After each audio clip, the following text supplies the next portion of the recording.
So good. Oh, thank you. I didn't hear that. Say it louder. It really was great. Do we have a question? Question, yes. Neil. Zionism has perfected what they wanted, which is to be a normal Jew in a normal society with normality. What's the role of Zionism for an Israeli if one of the goals of Zionism was to make Judaism a normality? So thank you for that. We'll go in two different directions with that. First, You're giving me an opportunity to give the self-promoting commercial I forgot to give during my lecture, which is that I don't just want people to buy the book and read the book, although buy multiple copies. Hanukkah's coming up in about 8 months, 9 months. I'm trying to launch a new conversation, and I'm calling the Zionist Salons. And I have a website, www.zionistideas.com, where really there's a way, there's pathways to have conversations, and more important than me hosting them is you hosting them. In your homes, in your schools, in your boardrooms, in your hillels, in your dorms. And it shows one is how to have a conversation with those wary of having a Zionist conversation. Feminist Zionism, religious Zionism, progressive Zionism, ways to use the texts in this book, which are remarkable, which we had more time we'd really go into and read, to launch a new conversation, not just about Zionism, but also, as I say, about nationalism and meaning of life. And part of that project is also, I've done this in the UK, I've done this in South Africa, I've done it in Canada, and now I'm doing it in Israel, in Hebrew. And part of my vision for the book is to ultimately get the book translated into Hebrew. Originally, when Hertzberg did it, he translated 100% word for word. I want it to be about 70% the same and 30% to be with more of an Israeli ear, with more texts that work for Israelis. Precisely because the conversation on one hand overlaps, on the other hand is different. And that gets to the second part of your point, which is yes, the Zionist vision, the Zionist delusion, I would say, was normalcy. To be normal. Now, first of all, you might have noticed the outside world didn't buy it. And what happened was that we went from the what I call good old-fashioned anti-Semitism to the new anti-Semitism, where Israel is now the collective Jew. Israel is now the target. Israel is now the source of so much demonization and obsession that it just doesn't make sense. But even within Israel, normalization is not enough. Zionism, like American nationalism, is so volatile intellectually, so full ideologically, that it can't just be about being normal. And I used this analogy yesterday. I apologize to the few who were here before. But to me, I imagine it like a bird. A bird can't just stay in the air if it's not flapping its wings. And it needs its right wing and its left wing.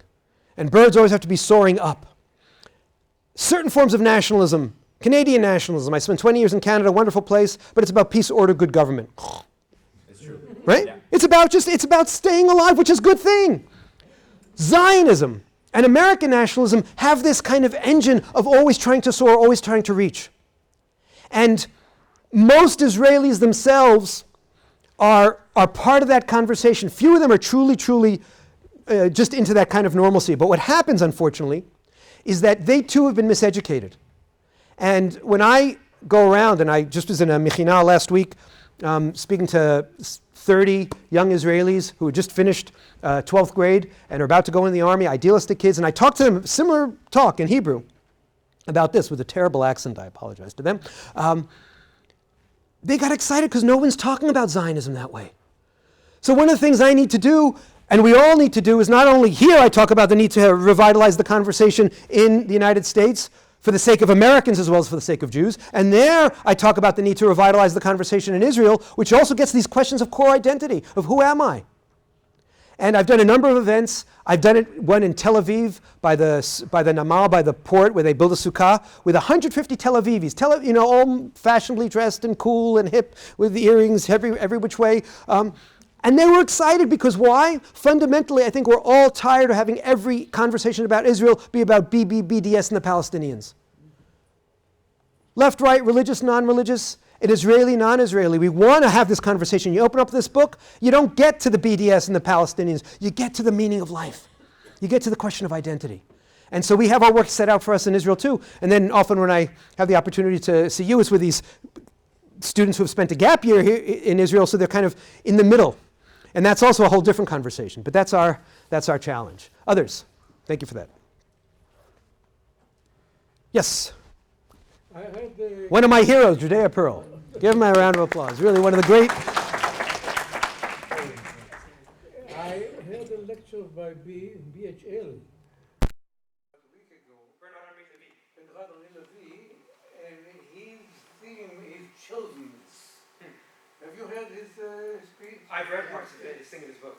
So he identified both American nationalism and Israeli nationalism as unique in the world in terms of their mission and their understanding that they are chosen to be a light to the nation.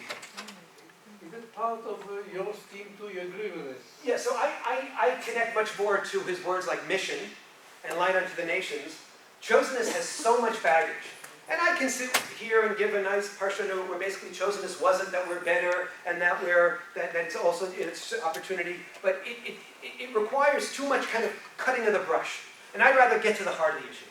So yes, I think there is something kind of, what I was saying, dynamic, volatile and I'm an American historian, that's my real job. Right? And in America, Abraham Lincoln, the better angels of our nature, the mystic chords of memory. Franklin Roosevelt, the four freedoms, which aren't just for four freedoms for Americans, but for the entire world, everywhere in the world. There's a kind of power there that it can't just stop. And similarly, Zionism is that. So, yes, I connect to the sense that in Israel we're trying to create, and that's why I tried with my 168 co-stars, and I had 300 or 400 at the beginning. I tried to find one text that really captured normalcy. There wasn't any. Because at the end of the day, there always is this touch of idealism, this touch of dynamism, this desire to change the world. The late Shimon Peres said that Jews have a dissatisfaction gene. I like to think it's also kind of an idealism gene. And it's part of it saying that we're not, and look at the last lines of Der Judenstaat, of the Jewish state. In the longer form of this lecture, when I talk about Theodor Herzl, I say I hate the fact that he's only taught as a garrison Zionist, as a traumatized Zionist, as an anti-Semitic Zionist. The last lines of Der Judenstaat are, we will come together, we will be rooted in our land, and together we will create a new society that will be an inspiration. And that's the power of Zionism. And that's the beauty. And BHL is a fascinating character who, I have him in my book, he says, when I first got to Israel, I had no connection. It didn't speak to me. But I felt the rocks. And I felt our roots. And I grew. Yes? So you talked about American Jews or diaspora Jews not being just check writers anymore. And the issue of Aliyah is not what it was 30 years ago. We have our place in America in the diaspora. So what do you, other than identity, which maybe that's big enough, for American Jews, what insight do you have about, this is probably too big, but the value of Israel for American Jews who are not particularly religious, but I'm really curious about what Israeli Jews think about the role of diaspora Jews. It's a very important question, and you're right. We need 3 hours, but I'll say 3 things. First of all, the line with is that Israelis don't care and American Jews do care. And the truth is, if you look at the public opinion polling, Pew studies and things like that, most Israelis understand the importance of peoplehood, and most Israelis understand the need to be connected to something bigger than just the Israeli story. Aleph Bet Yehoshua, a left-wing novelist, defines Zionism as understanding that Israel is a state of all its people, and he emphasizes all to mean the 20% Arabs as well, but also belongs to the Jewish people. And that's a sense of openness that's often missing in the conversation. The way I try to get to our mutuality is by going back to the Bible and thinking of two characters, the prophet Isaiah and King David. And in many ways, because American Jews are living in a certain reality of being a minority in a democracy and trying to keep that alive, we've gone Isaiah. And we only read the good parts of Isaiah. We miss there were some nasty parts of Isaiah. But we talk about lions and lambs and universalism and peace and love and understanding. Israelis, at the end of the day, are Davidian. King David, when he was a shepherd, and he saw lions or tigers or bears or whatever they do, I'm not much of an agriculturalist, going after his sheep, he killed them. When Goliath was coming after his people, he killed him. He had to make realpolitik decisions, so much so that he couldn't even build the Beit HaMikdash, the Holy Temple. Israelis are at the core Davidian. At the end of the day, they first have to survive in the ugly realities of the Middle East. American Jews, at the end of the day, are Isaiah. We're lovely. We're lucky to be lovely. Now, first, as I said, Isaiah has its rough parts, and King David also played the harp and sang psalms, and so we shouldn't overemphasize this. But what can we do? We can either say, oh, you're inferior to me, or we can say, I have something to learn from you. Right now, what does the American Jewish community need? The American Jewish community needs an infusion of Davidianism, an infusion of patriotism, an infusion of rootedness, an infusion of willing to say, yeah, sometimes I have to make some difficult choices. I can't always be lovely. And I would say that certainly during this election campaign, Israel could use an infusion of Isaianism. So ideally, we'd be learning from one another, looking out for one another's backs, helping each other. All too often today, we get into a different dynamic of judging one another and using our differences as wedges, because that's the political culture today. Everybody loves diversity, diversity, diversity, but nobody really believes in diversity anymore. Not my friends on the left, not my friends on the right. They believe in you're with me or you're evil. Not even you're against me, you're evil. And that is toxic. And allow me to quote my favorite Rebbe on this, Ed Koch, Mayor of New York, who said, if you agree with me on 7 of 12 things, please vote for me. If you agree with me on 12 of 12 things, please see a psychiatrist. This notion that I can only vote for somebody if I completely agree with you is insane. We have time for 1 or 2 more questions. Yes, 1, 2. I recently bought a book. It's titled American Addresses by Chaim Weizmann, who came to the United States 96 years ago to raise money. And I'd just like to read this one paragraph that he wrote about Zionism that speaks to some of the things that you said. The upbuilding of Palestine has been too much confused with passing events, with war, with present conditions, with money, with eulogy. But if Zionism were to depend on accidents of time and place, on transient qualities, it would not be the worldwide movement that it is. We are too old a people. We have lived through too much to be moved by praise and eulogy. Zionism is a historic process which will not end until it has reached its goal. The Jews are part and parcel of Palestine, and Palestine is part of us. We can make it into a living thing, and we can make it into nothing. Our movement is a natural thing. It flows like a stream, meeting rocks and boring its way through them. Our ancestors have worked for the attainment of our goal. We are working for it. The generations that will come after us will work for it. Do not believe that Zionism came before the world, begged for Palestine as a gift, and was given Palestine as a gift. We have only received back the stolen property of which we have been robbed. And he made this statement before Congregation Shari Tefillo in Brooklyn on March 24th, 1923. So let us say amen. Yeah, look, as an American historian, I've written books about the 80s and the 90s, and I've been on CNN about the 80s and the 90s. I count in decades. As an Israeli and as a Zionist, I don't just count in centuries, I count in millennia. Join us. That's really powerful. Time for one last question. So in the 50s, the Zionist Idea, and 60 years later we have the Zionist Ideas.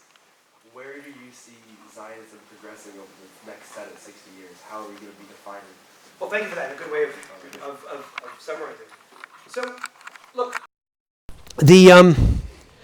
Some people say, yeah, Zionism ended in 1948. Success story. Move on. But again, as an American historian, just like Americanism didn't end in 1776 or 1787, we move on. And so what is Zionism today? First, unfortunately, they need to defend the state. Second, as Yiftach suggested, the need to perfect the state. But third, by being connected so deeply, and this I'll talk about more tonight, reaching the better angels of our nature and stretching ourselves, and that's the idea of identity Zionism. The notion of understanding that we are, as Mandela and Sharansky teach, looking for identity and looking for freedom. The understanding that we're not going to go one direction or another, but we're balancing. And yeah, is it sometimes confusing? Yes, but that's part of the fun. So let me finish with one final anecdote, one final blessing. I had an opportunity to sit with Naftali Bennett. Of course, he's a religious guy, At the time, I was the head of the religious party, and I was the head of the New Right Party. And we were talking in the context of his being diaspora affairs minister, education minister. And I was talking to him about these identity issues. And I said, you know, human beings need this. I was surprised. Few people walk into his office in the Knesset and make the sign of the cross. I said, no, I'm not making the sign of the cross. We need this. We need rootedness. We need to be a part of something greater than ourselves. We need to count, as I said, not just in decades, not just in centuries, but in millennia. You've all seen it. Somebody gets hit in the head, and they have amnesia. You see it in the movies. They wake up, and what do they say? Who am I? You lose your memory, you lose your identity. So this is about identity. This is about memory. This is about tradition. This is about being rooted.